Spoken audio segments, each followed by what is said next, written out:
আপু আপু, এইদিকে আসো, দেখে যাও। আমার চোখলিটা অনেক সুন্দর ঘুরছে। হুম, অনেক সুন্দর।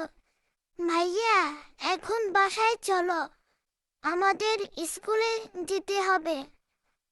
আর আম্মু আমাদের অনেক খোঁজাখুঁজি করবে।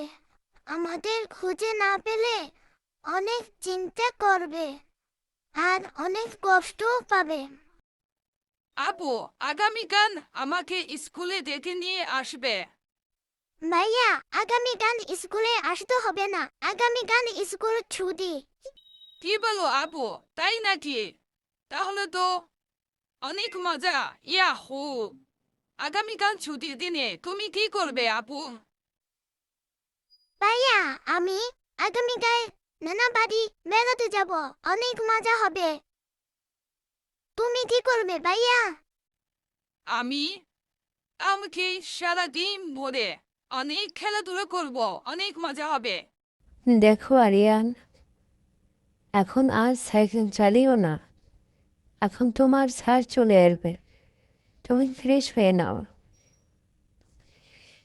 তুমি যেও না বাবা, সাইকেল নিয়ে রাস্তায় যেও না। রাস্তায় অনেক বড় বড় গাড়ি চলে, বিপদ হতে পারে। ভাইয়া, তুমি এখন যেও না, মা তোমাকে নিষেধ করেছে। বাবা মার কথা শুনতে হয়।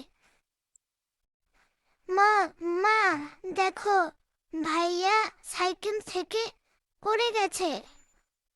তাড়াতাড়ি আসো।